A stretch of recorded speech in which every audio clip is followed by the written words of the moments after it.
Any PSA, na money man say, oh, I don't know, AFA. Any PSA, member of the NDC communications. Go catch him. Football. Money na shase. Me football. So. Okay. Fred was in say. So Alan Tremanten can send patrol me. Alan Tremanten me want 4 minutes you debut. Yeah, I'm sure that they tell you. I'm sure that I'm they tell you. I want to know saying what saying that mama you have. I will Alan Tremanten can say. Nanga was all 10 minutes. Walk for 15. Oh really? No mama we were Alan Tremanten say ordinary dream trend so ba say. E be here say free SHS. Yetimi to one among near no quality. All right. Any PSA a member of the NDC communication team near Tien and Kano. Fred Bremwe. What are you? See, yes, quite so the mount tomorrow. I know it's anything. What are you? Sebi Ghana for Yenim de Yadu Musudo. Na Openi Kasa Yitie. The Edikan. Ohina na mami si subiu say December 7th about one cry tanwa Ghana for obuomu ensada sanyem kotodwegu from yede be ma wo no eye free education no a senkenye na nadu danko akufado Dr. Mahmoud Bawumia be so yase am part of free education here no free mami come as anim churo don't do this. You spoke for you spoke for 60 minutes. I didn't interrupt, please. I'm not the American and you need free education in Ghana. And yet Nanadu Danko Akufo-Addo and Dr. Mahmoud Bawumia and the Friday oh free SHS and now free education. I know common yedia na. Free SHS. And you common yedia. What are no ana make come. You be now free education. Na kanyo no anka meburu be empem wo ha. Etna fia anka sika sem aya akwansidia omuntimi nko school. Ye nyina nim ni nsunsuanso. Nti se ye declare anema wa. Pani bi ene na manyoku amiate ase se. Eye free secondary education any TVET no technical education and vocational no. Omu ba ebio mamenka omu betwam and I will tell you why nana. I will tell you why. Die dikan. Any PSA, free SHS no, you didn't come in 2012. And 2008. That's not true. That's true. Oh, stop it. It's not true. And now, if in fact, even at that time when that conversation came up, BBC had the running mate for the NDC, John Dramani Mahama, spoke on an FM station in Sunyani, said they support free SHS. There's a voice to it, there's a story, and I'll give it to you. I'll show you, it's here. What I say, free SHS, Nanadu Danko Akufo-Addo, Bema, on see so much Waham, or yeah, now drink so peso man penny, a tone of Swaban or car say, or peso de ban and pa, any penny and pa, or the buy. Share, or the buy 2012, then a year education minister, a year Liokran, I catch a Ghana for say. See, bet me a free SHS just 20 years as now possible. Sa papa krona sa catch a Ghana for say free SHS a possible krona and kaya Russia and I hear free SHS. Fifi kweti. Kwame meda Asia Ghana for I catch a Ghana for say any mo say me pesa meda o igua no anya. Fifi kweti Asia Ghana for catch a Ghana for free SHS no. Sabi aye 419 chese enye nokure na Nanadu Danko Akufo-Addo pese o de free SHS ba anya possible Felix Kwachi Fosu oye aid to the aye former president e ka che Ghana for say aye free SHS no aye 419 aye scam enya ade aye nokure which year hwe at the time he was a deputy information communication minister which year ohine nana. You see NDC for bomb between Mosi Nanadu John Mahama and Kasa. But only so Maka so me try double tracking. Yes. Unso between. Oh no.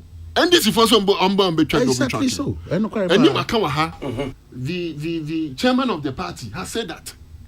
Now ultra double tracking more. Me know Kasa about 80% of the schools are not even doing the double track as we speak now. But ultra double track more. Sabi one man internet fee na one man ko. because that's the essence of the double track. So on make complete e-blocks. And on make complete e-blocks. And then me as an okay. And the essence a bit. Say Ghana for Mano. Okay, Ghana for Mano and show super. Panino aka so about be complete e-blocks no. Waka che say o man no answer no nyamba e kra wanya ntie say oba sika bia ni futuom sika ni ho. Nti oba kra na ye ma no nko honi mu. No ngina ho mi kakra say esan say sika ni ho. Sa papa kra na so oba. Obema ye ma na tena fie no wi a show so ne ntem so no. Wesi schools amomo adi a roof na guso. Awurade nyankopon. Ai! NDC for I don't think so obi catch us obi twa a double track man in essence no catch us free SHS no obi twam that notwithstanding policy bia ni wa nye Ghana ko wi ase afa ne bia empo se wo hwe Toyota omo ye cars omo start some ye Toyota cars nye ne eso Daniel brain nyina no they improve so policy bia ba it doesn't mean say policy na ba no say be here improvement it needs improvement. A year review a year say baby a atochima kakra no ye boy home modern ni esiesie ni ye ni ye na animu kasa na about 10 of his time no 10 minutes of his time no he was focusing on feeding that is why ohinana na me Ghana for din komo ena wie ye numre say eye ye probi amana ye ye secondary school ni year enye John Dramani Mahama enye John Dramani Mahama Adenti. Ohinda na anya John Dramani Mahama. Adenti. Me was story be graphic online. January 14th, 2014. Say John Dramani Mahama na your man penny. Headline is say Wadaroma. Headline is say 83 schools are a one northern region. I see 83 SHS delay reopening due to lack of feeding grants. Here in Ghana, Omanpenny John Dramani Mahama was the president. Today, and sa papa Korea catch there say, Oba feeding. Mr. Graphic Online. Me my date January 14, 2014. Now my date now. 83 SHS schools delay reopening due to lack of feeding grants. Mema story in Kakra. All the 83 secondary schools in the three northern regions of Ghana have partially reopened by admitting only final year students. The inability of the SHS to admit all students on the reopening days as a result of the non-payment of 2 terms of feeding subsidies owned by the government. A government that was headed by John Dramani Mahama. Entina mi bu baby says kwasi obema ontuma no watie ni din and yes John Dramani Mahama say free SHS no ade a edi omunya eye feed na ye pe obi amana be ni ye a enye de na no emre bia na oye omampani na empo wantimi antua eye feeding grant to the extent that eye school no kra ye MBA school ni MBA o anu ne de edika ebio Unim said that was 2014. 2016. I say ex-minister Okwa Eye City Online newsroom. Ex-minister blast Mahama for closure of SHS overfeeding grants. And here June 13, 2016. So they may come on here 2014. 2 years later.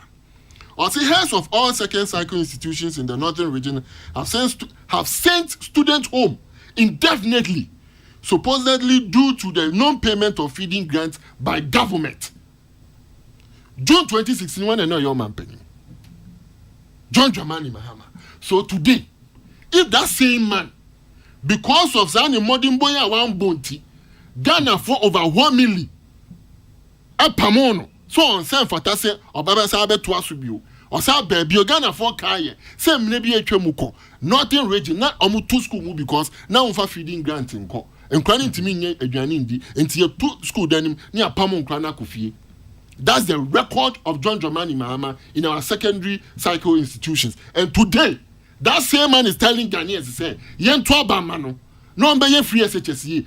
At that time, now him say, Sabina, I will for extra school fees. Almost 12 feeding fees.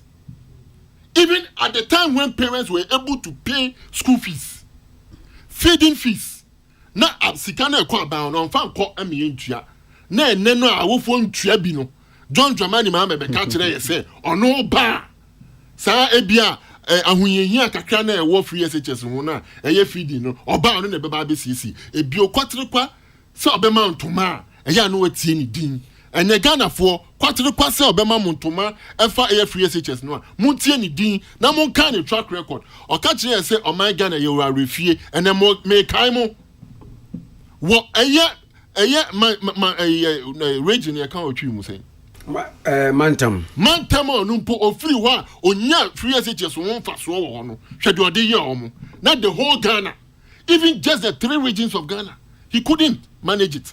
How much more the entire Ghana, more so when government is bearing all the costs in our second cycle institutions. This time pona TVET in Kamu and near the TVET abeka e bio Ghana for kwatrukwaso obema ntoma na what he need ohinena na many no crane free SHS way the single most important investment that any government can give to Ghanaians. Obia nya ho mfaso. Obia ifie bia enya ho mfaso. Inti san komo we ye be koso adia until say threat no clear and present danger to free SHS ne be free ho. And John Dramani Mahama is a clear and present danger to free SHS. With 4 minutes to go, no, Alan Tramantin said, reforms be or some reforms instead of a long term impact. Will you admit to say, currently the free SHS, what challenges loopholes be over a year? Say anything. So for say them kind policy be anywhere in here reforms. Policy be anywhere in here say be tricky kakra. In fact and indeed, free SHS we are experiencing reforms, and that reform includes a double track. Free SHS we are experiencing reforms. That reforms need say you be moving to the semester system. You be use our term in every near the semester system. So as for reforms there, we welcome it all the time. And who be here? What are the challenges? Challenges baby any the say your friend is saying no. Ebi and contempt, ebi the quality is compromised. These are things that Dr. Mahmoud Bawumia ba yedi enibe call critically. Ebi we are still talking about infrastructure as we speak now. Aben bienwa why infrastructure in our second cycle institutions more than Nana Addo Dankwa Akufo-Addo and Dr. Mahmoud Bawumia.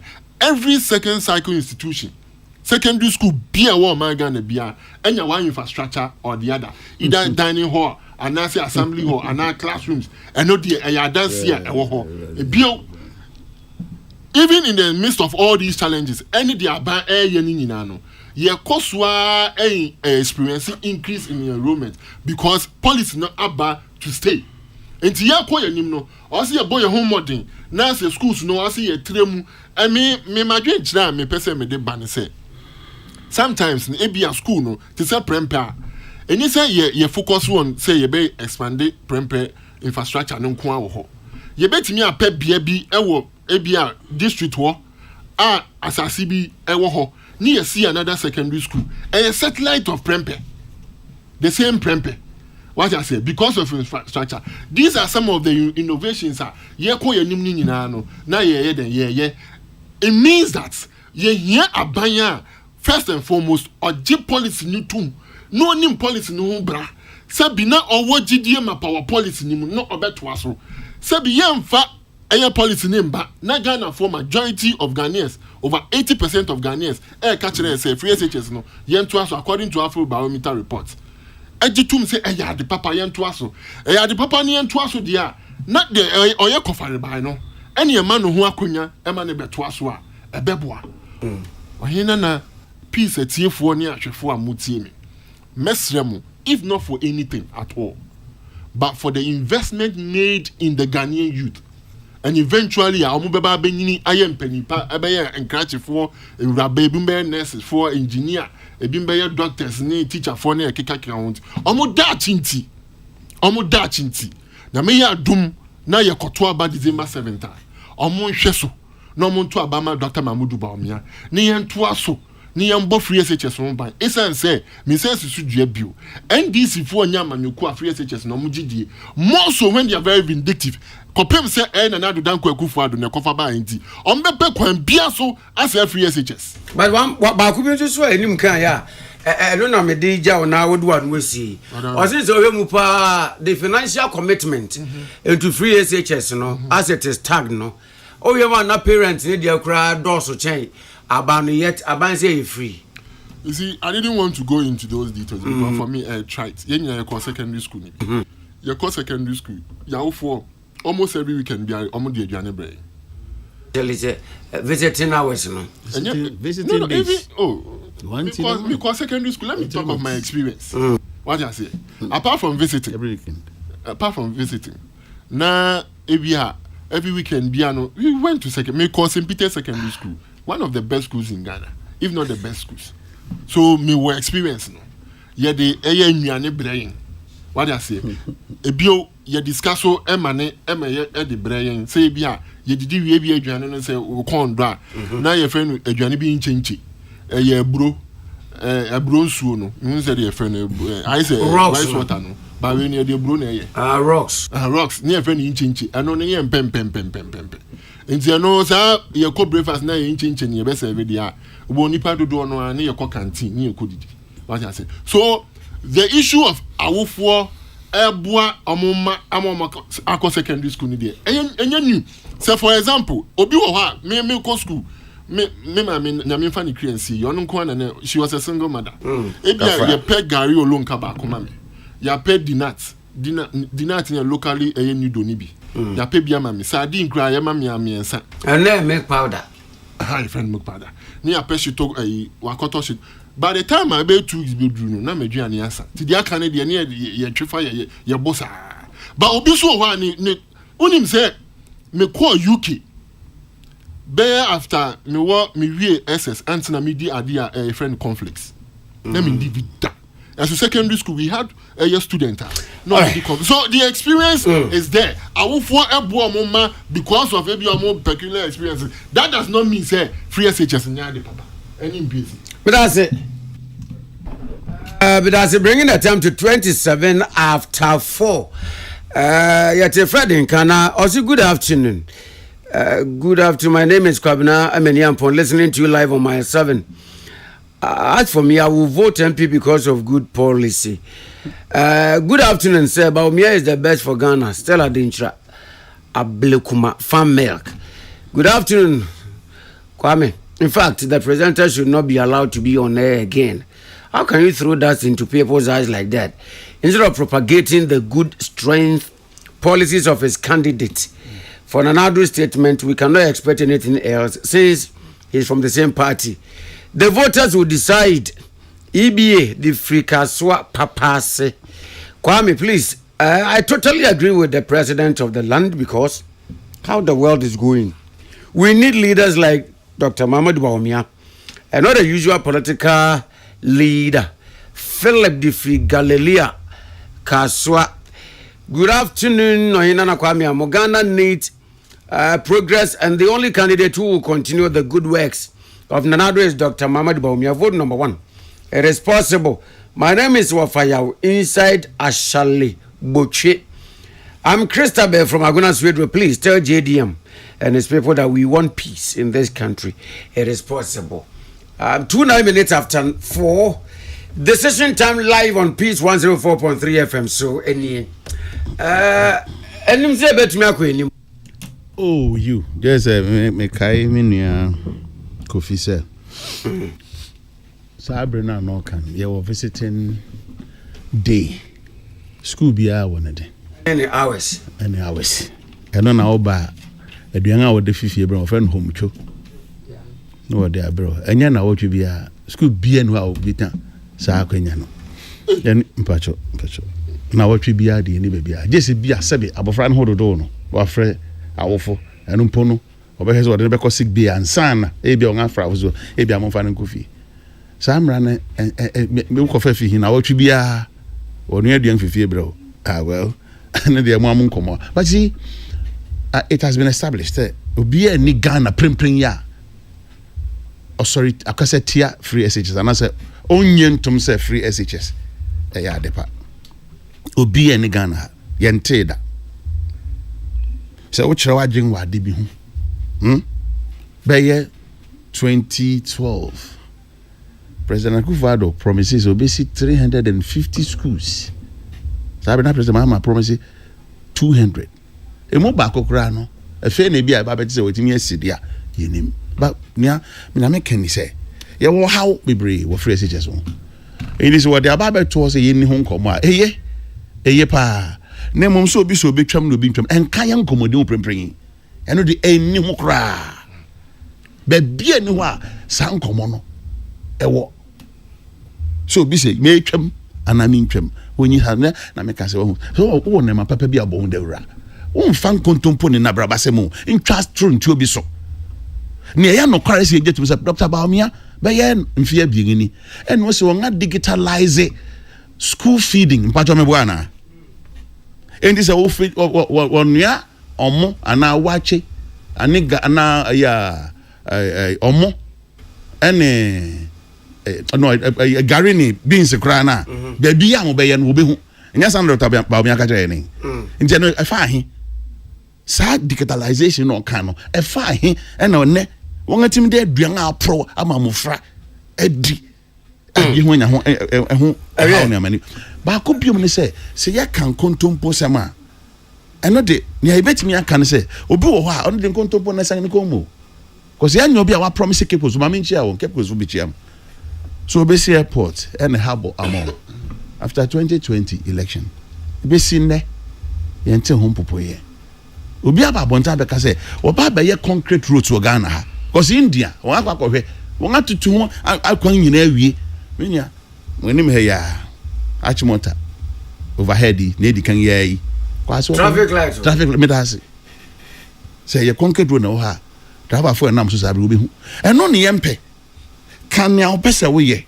di no kware oh na o man no ya match no sem na ye no ho ntew na ho mra nyam chen kontompo ni na brabasem enim remember that say moving forward no one issue be me pese ye share asana ya abawie 2024 election Bawumia is ready to lead Ghana. Give him the chance. First, now former President Kufuor, and now the certain president, and Diaba. And him over far now. Me ko self we dey afraid they wo mu fie. Dey kan. Me ko. And anyway, we as a question we dey be say what. The answer is obvious. No, to us. And the question we are asking, okay, not to you alone. Omo no more omuti and so say omdo amagin say 8 years in here. Omo hwa senka Dr. Elijah Mamadu Bawumia ye app wanka why right. Ye when you have the requisite knowledge, the experience to lead, as the president will want us to believe. And would you want to give him the chance? Said the president, I advocate it. What man? Patron, how many minutes? What the can and yammy one. I mean, apart from say, in Penifum, you know, Maka say, or more MPP Amanu Kunimuno. Say, Dr. Mahmoud Bawumia, Aquenya, now on Mayor Man Penny, and for that, you know, they see him to be the best president in this time, say Obi lead Ghana into the fourth industrial revolution. I've had the opportunity, many Akwenya any Papa no di nkomo aye adwuma ma no. And me convinced as an individual say or you be a man kwan say ombedi o man anymore. No kre any ampa obetimi aboa man no. I think last week Wednesday or so. I think last week Monday na Black Sabbath born. Yeah. I made the point that say ba a industrial revolution we missed out because of the transatlantic slave trade. In the time na we are say afana baby no 2 point ye mfindi nyuma kese a na we call mukroma fefefe no. Na almost say say nkwa ɛne yɛkɔ so mo nti no that's why ɛnɛ wobɛ bibi man mu a ɛba ɛyɛ mpuntu nnwuma anaasɛ ɛba infrastructure we are lacking behind but ade baako a we cannot lag behind ɛyɛ the fourth industrial revolution technology anaa digital ɛda anim ɛno no sisi a we are all on the same platform obiara wɔ ɛyɛ fiber optics ni bi obiara wɔ satellite wɔ wiem ni bi so we have all the internet and everything ti deɛ obi wɔ America betimi ayɛ no using internet no wɔ Ghana obetimi ayɛ so there is no excuse whatsoever say any say ɛyɛ bibi man more so in Ghana no any see yɛkɔ yɛnim that is why ɛyɛ important see ebenya pani bi a ɔte ɛyɛ the fourth industrial revolution penny for the American say yɛde abɛɛfo ntintan fidie no bɛma abrabɔ mu deɛ di kan ayɛ mmerɛ 2 aboa yɛ sikasɛm 3 abɛma enwuma aba 4 abɛma asetena mu emu yɛn ho ahen ha yɛn ɛne yɛ pɛpɛni a ɔwɔ saa nimdeɛ no a of course ɛwɔ hwɛ list no so a nipa ɛyɛ du mmiɛnsa no a ɔno ne obi a sɛbi odi mu ɔsɛ fata mpo sɛ wohwɛ paragraph 63 of ɛyɛ mmerɛ a ɔka sɛ Baumia speaks Ghana's next chapter ewo UPSC adwuma ono kan yese omampani na Nadu Dankwa Akufo-Addo edihye nsa say as a vice president no only the formalization of the economy as say onfa abefo ntentan kese no enfa enwuma mbra ana nhihye bi mbra be ma abrabom ayemre me note na ha say I can happily report to you say there are about 30 policies na Nadu Dankwa Akufo-Addo share Dr. Mahmoud Bawumia otimi implementing it successfully 30 policies ebi na mebebo boso akire oka say aban ebesi kayaye eye hostess ana ebesi hostess ama kayaye for owia na wa training om me no ka say eye ade a ekoso ewo adenta eye constituency owia oka say ubetimi ato eye o electricity bill and electricity our mobile phone so and then no can say that has been done ebio I can say yemfa zongo development fund embra na emboa yenuamu omo zongo yade a ya establish zongo development fund omo dwumedie ekoso ebio yade share nsa say onfa rental assistance scheme embra emeboa Ghana for me no can say Ministry of Works and Housing yade a ekoso den pa ebio I can say aban ebetimi ede eye bibi e friend good for oil policy and this for can say eyade a ontimi nye me no can say eyade a ekoso ebi o can say aban ede eye pharmacy platform ebeba say de ebe ya say Dr. True Dromawa what the prescription no eto sa platform no so a ubon baby a be kwa akoto edro no aba osaka zipline I can go on and mention a lot of projects why ya and I'm say omampani na Nadu Dankwa Akufo-Addo edi adwuma share ne sentin and because of its excellence as far as eye adwuma edi share ne nsa no concern ntino enu ntina ye mampani na Nadu Dankwa Akufo-Addo and a group ya ye hu eye mfidi e de court district say nkoyi akwan eye ono sabi na vision ene ni team po entini ye hu saade opani emre na aka no eye adesrede na mde to Ghana fo ani na mesre Ghana fo ene na minnuanu mu di nkomo en nkomo a akoso mpem bebre we dey on chem 1 minute ma me chepu we wadaruma nkomo ya ye dia na Yura Johnson said Dinka chairman of the NDC what say ya na response ni say their president can just a move up say or use the vice president to complete action agenda temagana fo fi dabi we asemi waka ono meti na no bi se o se achim agent matese waka o baby da minim se we fufuro kran kan so a na ono kro ya ka kire Ghana for se enya ade a MPP for ye baba be Dr. Mahmoud Bawumia da enam se o free sremunti nyame adum onya over 60% of the votes I delegate to ye nti ono no se bi campaign no atonsuom omu di omunka na adane tribe nti ono na asem de ye fanto nchen the reason why former president John Ajikum Kufuor and President Nana Dankwa Akufo-Addo endorse Dr. Mahmoud Bawumia is because of his demonstrable record nyuma waye ede di kire se ye de omane manu a obetimi aye nyoma kese nti ma men come this ready no so enkomo amedi meye almost in the last 2 years edi adanse say enyoma bokoso Ghana for asetenemu asesa ama omo ehiehia Bruni Beka, the cost of living has seen a stratospherical increase. Until Bruni Beka, almost disposable income, no, and also so no, IABB or reduce. Ejumaya for because of a dollar nuntino, jadi for who is a here or mokakra.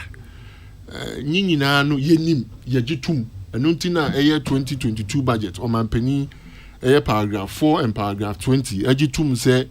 Enyoma mu odin na Ghana fo enwa ahokyere mu etiefo ne eye ahwefo eni die mu ane ahombrase mu a we are well aware of the challenges and the sufferings of the ordinary Ghanaian and enyoma betimi ama omo ho atom no ene ye koso ase ebeboa se ye beye ama omo ho ahenha omo na maka ne se awie no na mesrem na monka bibi na monhye ne so mame especially yen a ye ne afi Sebi, we are in our 30s, in our 35, 40s, no?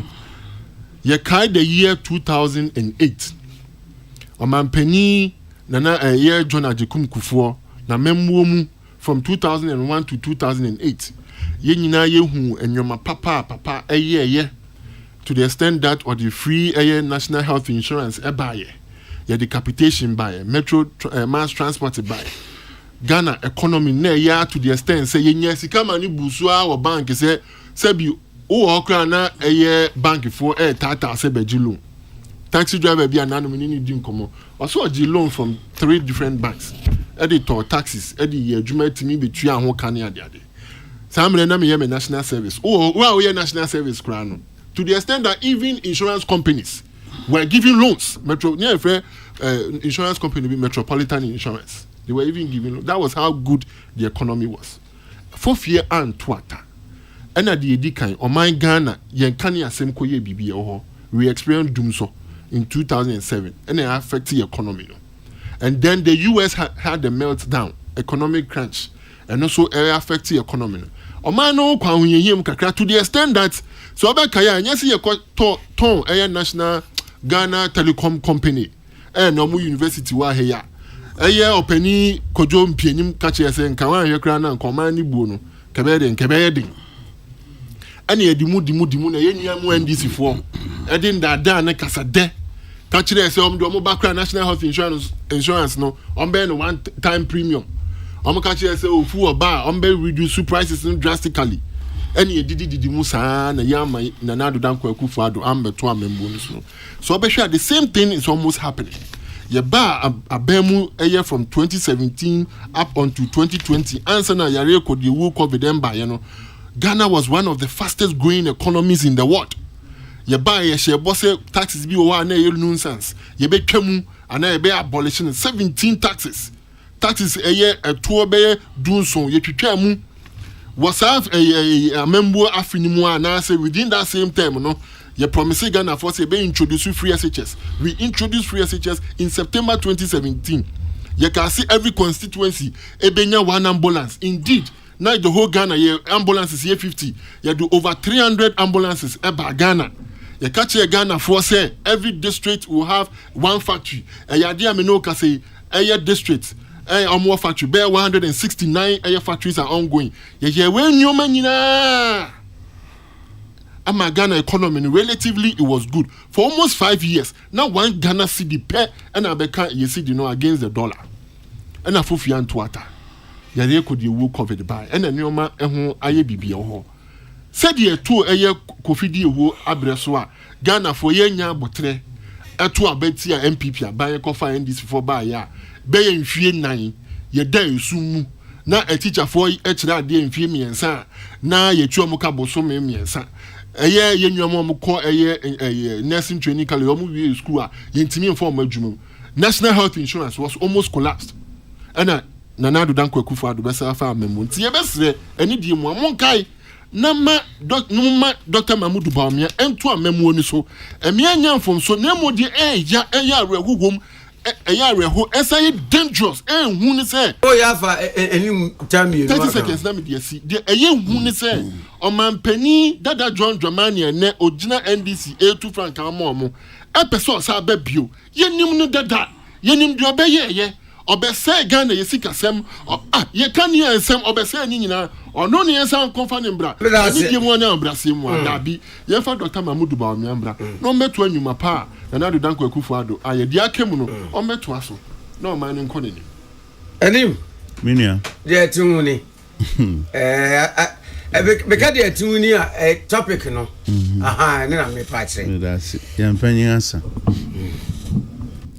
asa na enfoka azemi se woni panyin adue atete say as president Kufuor Dr. Bawumia ye on to abaman anwasem anka we expect president Kufuor kaka say to abama la ana achada ana president Mahama MPP mrano ewom na anu no gusu danga ni wo parliament we declare support my candidate bia other than near party no sponsor na then MPP for you but then why you fi party ni you could have kept quiet tieni why you fi party do I expect president Kufuor ko ti omusa amra na so you could have kept quiet o ka sana mo aho na no make us na be mo ref anana na Akufo-Addo na montin so no bontuan on ka say den enti me anya me wonwa sabi say president Kufuor sabi enye nyin na bia ho na dodo na ho na mrewa no timi ye campaign man ye anke be hu so Dr. Bawumia campaign team ni enti anya ho masem mame me hu ne nti a esese ye wonwa na mum ye bekom nya se nsem na woka na e nokara na nsem de bebre ni enya papa president Kufuor so nim Dr. Bawumia no ne be ye adwuma bi meboa ana obe ye den adwuma obe knock 4 zeros if ye nsi di nachi nti ene wiase amansan nyina redenomination mo wiase amansan nyina o man bia obekoso no wo units wo tenths wo hundreds and so on go thousands because of sub policy basaninti ene Ghana ye bosika dinga ye ni cent mewa ye ni unit tieni ye transna ko dwun hu biom ye bosika ye born from thousands ene 50 pesos ye to nsun o bosika de down dinga na ya bua me mbacho bua na ya 50 pesos be 5,000 80,000 as one American so one American because what we know say the value is the same dingni as new Ghana and the old Ghana value no na gina bibia ansesa te ne Ghana because of some bad policy ninti obi tuadim 10,000 also one city depend am the tom tina Ghana economy ne yeso be yensu bampacho ti ni de kwetu aba obi ajetu say about one the straight fight between NDC and MPP yampa President Mahama wabeye bida yanto aba ntia President Mahama say no money homodin bibia mu no bia ni say President Mahama bon homodin difference ebe mu say President Mahama kan no kware as against MPP ni Dr. Bawumia won kan no kware nche Ghana for ene what the IPPs independent power producers and then Ghana young Kenya aye bisun one knock of about 500 megawatts echo off because about him in 20 and so there be any question they do say President Mahama said there be your how me jatum me solve ampeniam pa President Mahama ko 2016 no na dum so wa solve wie say nipa no kan ho asem no President Mahama na ko fitia no claim say or say Ghana economy no na maybe say economy be no kan ho asem President Mahama abreso now offer 3 cedis 80 pesos say $1 ye ba ban mu no 2009 now the 1 cedi 20 pesos net $1 enti ahen wo de be kan ho ansan ofi power yan fan say na wo claim so na ye 4 cedis 20 pesos no na say what the 3 cedis per account in 8 years Dr. Bawumia na Akufo-Addo Dr. Bamia the ending no be anim so what the numbers of men solve Ghana economic issues my own. Young problems say nyina. Not knowing so if your textbook man no atwetwe so no be catch nkeke. Practically no only clue ya. Practically only clue ya. Enja da sap economic messiah na wo claim say no ye no. Premprengi ya the 17 cities plus and this is $1. I hear na be count from 420 to 4 cities per. I hear dey account 13 cities. Sa memu no we say eyi ni ye sin President Mahama de na. President Mahama ora kono oja ba first sinking fund na $500 million negum.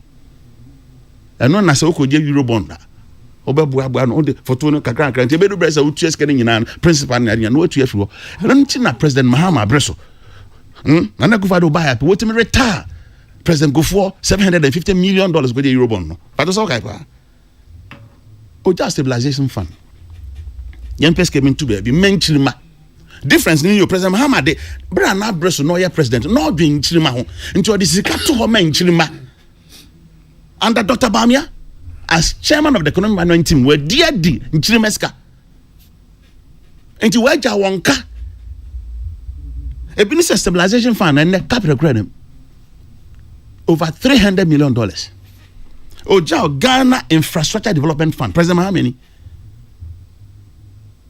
say person you got to say you bridge road baby e bet my GOG funding ti o man benyeska kakra na da kwakoye and the question ahead them oja Exim Bank edi sika gumu mo ba mo be hu no eno ana mo de ye mo so call 1D 1F President Mahama modern bo sika oja ma nchiriman ebinin President Mahama jao Esla ask aka me ka hu se no ebinin ti na IPPs wo so dum won kanea Amandi well dum your friend Asogli well dum cement well dum akasia num mrenim because what fi ochina ko ye nyina be experience na koso abang de won kontimi ntua anya say generators na sisi ho unlike President Mahama no one metal generators ni bi enti ni ayebo so nyina mudodo na President Mahama abreso de ba kontimi ntua enso oja mo Esla kwame say Esla na yakesika bi di mu about 30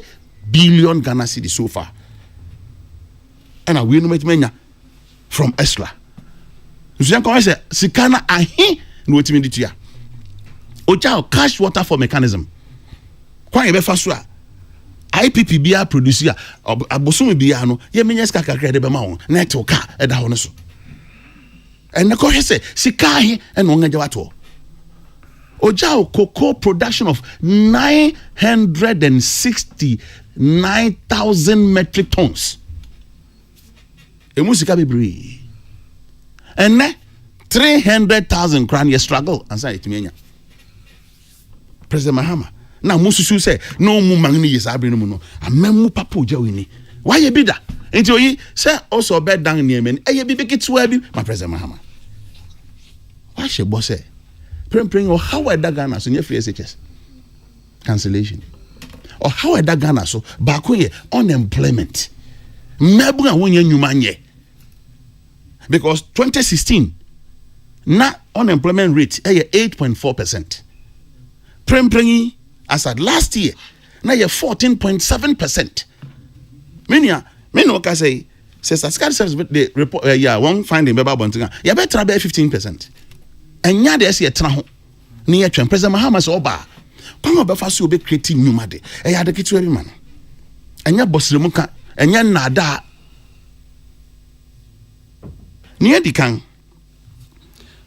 Ghana economy neda mfiri nyuma ahoro wo ye 8,000 on apon President Mahama say sa the same machines na sisi wono mfiri ahoro na esi wono unto bi nka ho ansa enso betimi create extra two stream enti 24 hours no machines no be running it is a nipa 60 and why you ma sa company no ma ye benya times 3 but you buy nya 180 enya 180 enti mabum dodo benya adwuma ye aban woni fam di obeye ye wo aban institutions and agencies bo ho no ma demand wo ho ne so like passport office aban bese samra nani obehwe why mra ebe makwan so betima won so betimia ayache wo call DVL obetima nemum titru pa no ankrankre wontimi show bi ma ne nyenti wo be ya bibi ebe ma ebe do ne kon